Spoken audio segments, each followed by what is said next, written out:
ಸನ್ಮಾನ್ಯ ನೂತನವಾಗಿ ಅಧ್ಯಕ್ಷರಾಗಿ ಆ ಪೀಠಕ್ಕೆ ಕಳೆ ಬರೋ ರೀತಿ ಕೂತಿದ್ದೀರಾ. ಪೂರ್ತಿ ಪೀಠ ತುಂಬಿದೆ. ಕಾದರಿದ್ದಾಗ ಅರ್ಧ ತುಂಬಿತ್ತು, ಈಗ ಪೂರ್ತಿ ತುಂಬಿದೆ ಅಂತ ನನಗೆ ಅನಿಸ್ತಾ ಇದೆ. ಸೊ ಇದು ಒಂದು ವಿಧಾನಸಭೆಯ 140 ಜನರ ಪೀಠ ಅಲ್ಲ, ಇದು 224 ಜನರ ಪೀಠ ಇದು.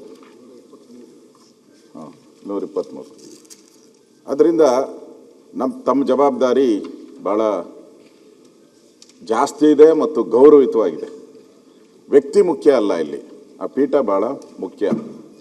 ತಮಗೂ ಕೂಡ ಇದು ರಾಜಕೀಯ ಜೀವನದ ಹೊಸ ಅಧ್ಯಾಯ.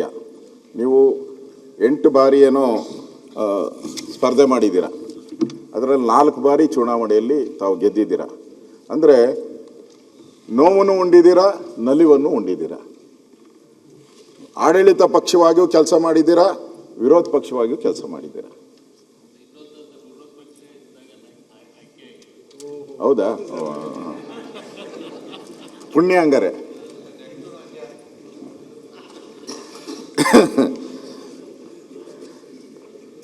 ಈ ಅನುಭವ, ಸೋಲು ಗೆಲುವುಗಳ ಅನುಭವದ ಮಧ್ಯದಲ್ಲಿ ನೀವು ಪರಿಪೂರ್ಣ ಆಗಿದ್ದೀರಾ ಅಂತ ನನಗನ್ಸುತ್ತೆ. 1989ರಲ್ಲಿ ರೋಣ ಕ್ಷೇತ್ರದ ಸದಸ್ಯರಾಗಿ ಬಂದಂಥವರು, 99, 2013, 2018 ಈ ಥರ 4 ಬಾರಿ ಗೆಲುವನ್ನು ಕೂಡ ತಾವು ಕಂಡಿದ್ದೀರಾ.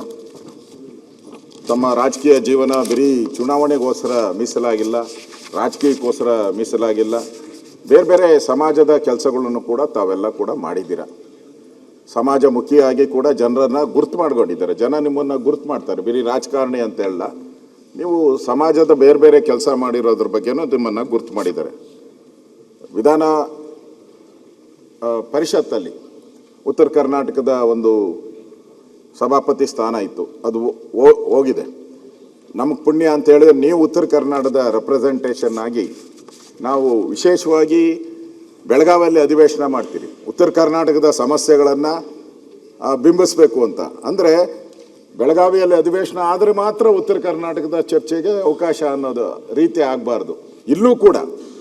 ಇಲ್ಲೂ ಕೂಡ ಬೆಂಗಳೂರಲ್ಲೂ ಕೂಡ ಕೆಂಗಲ್ ಹನುಮಂತಯ್ಯನವರು ಕಟ್ಟಿರೋ ವಿಧಾನಸೌಧದಲ್ಲೂ ಕೂಡ ಉತ್ತರ ಕರ್ನಾಟಕದ ಚರ್ಚೆ ಆಗಬೇಕು. ಆ ಭರವಸೆ ಇವತ್ತು ಆ ಉತ್ತರ ಕರ್ನಾಟಕದ ಜನತೆಗೆ ಹೋಗ್ತಾ ಇದೆ. ನೀವು ಸಭಾಧ್ಯಕ್ಷರಾಗ ಆಯ್ಕೆ ಆದಮೇಲೆ ಆ ಜನಕ್ಕೆ ಅನಿಸ್ತತೆ, ನಮ್ಮವರೊಬ್ಬರು ಅಲ್ಲಿದ್ದಾರಪ್ಪ, ಉತ್ತರ ಕರ್ನಾಟಕ ಸಮಸ್ಯೆಗಳನ್ನು ನಾವು ಯಾವಾಗ ಬೇಕಾದರೂ ಕೇಳ್ಬೋದು ಅನ್ನೋ ಭಾವನೆ ಇವತ್ತು ಇಡೀ ನಾಡಿನಲ್ಲಿ ಬರೋವಂಥ ಒಂದು ವ್ಯವಸ್ಥೆ ಇವತ್ತು ಆಗಿದೆ.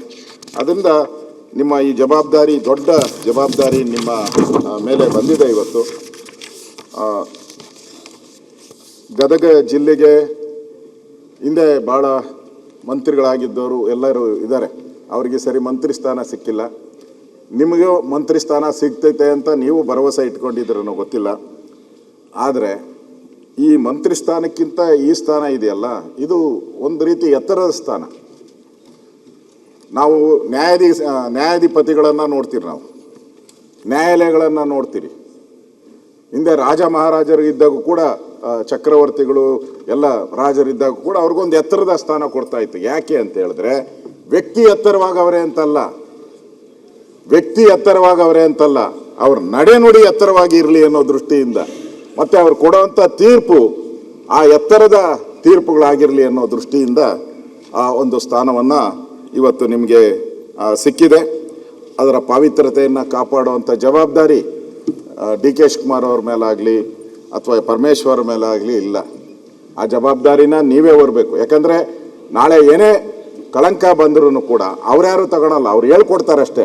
ನೀವು ಹಿಂಗೆ ಮಾಡಿ ಅಂತ ಹೇಳ್ಕೊಡ್ಬೋದು ಅವರು, ಆದರೆ ಕಳಂಕ ಮಾತ್ರ ಅಂಟೋದು ನಿಮಗೆ. ಮತ್ತು ಒಳ್ಳೆ ಕೆಲಸ ಮಾಡಿದಾಗ ಇವತ್ತು ನಾವು ಬಾಳಿಗ ಅವ್ರನ್ನ ನೆನಪು ಮಾಡ್ಕೊತೀರಿ, ರಮೇಶ್ ಕುಮಾರ್ನ ನೆನಪು ಮಾಡ್ಕೊತೀನಿ. ನಾನು ಫಸ್ಟ್ ಟೈಮ್ ಬೈ ಎಲೆಕ್ಷನಲ್ಲಿ ಬಂದು ನನಗೆ ದಾರಿ ಕಾಣದ ರೀತಿಯಲ್ಲಿ ಬಂದಿದ್ದಾರೆ. 1.5 ವರ್ಷ ಅಷ್ಟೇ ಇದ್ದಿದ್ದು, ನಿಮಗೂ ಅಷ್ಟೇ ಇವಾಗ ಅವಕಾಶ. ಹಿಂದೆ ಕೂತಿದ್ದಾಗ ನನಗೆ ನಾನು ಮಾತಾಡಬೇಕು ಅಂತ ಯೋಚನೆ ಮಾಡಲಿ, ಈ ಸದನದಲ್ಲಿ ಪೂರ್ತಿ ಸುಮ್ಮನೆ ಕೂತ್ಬಿಟ್ಟು ಹೋಗೋಣ ಅಂತ ಹೇಳಿದೆ. ಅವ್ರು ಬಂದು ಎದ್ದು ನಿಂತ್ಕೊಂಡು, ಅಶೋಕ್ ನೀನು ಮಾತಾಡಬೇಕು ಅಂತೇಳಿ ನನ್ನ ಕೈಲಿ ಮಾತಾಡಿಸೋವಂಥ ಪ್ರಯತ್ನವನ್ನು ಮಾಡಿದ್ರು. ಅದಾದಮೇಲೆ ನಾನು ಮಾತಾಡೋಕ್ಕೆ ಶುರು ಮಾಡಿದೆ ಕ್ವಶನ್ ಹಾಕೋಕ್ಕೆ. ಆ ಥರ ಯಾರ್ಯಾರಿಗೆ ಅವಕಾಶ ವಂಚಿತರಾಗಿದ್ದಾರೆ ಇಲ್ಲಿ, ಫಸ್ಟ್ ಬೆಂಚವರು ಅಂತಲ್ಲ, ಯಾರ್ಯಾರಿಗೆ ಅವಕಾಶ ಕೊಡಬೇಕು ಆ ಎಲ್ಲ ಅವಕಾಶಗಳನ್ನು ತಾವು ಕೊಡಬೇಕು. ಆ ದೃಷ್ಟಿಯಿಂದ ಆ ಒಂದು ಜವಾಬ್ದಾರಿ ತಮ್ಮ ಮೇಲೆ ಇದೆ.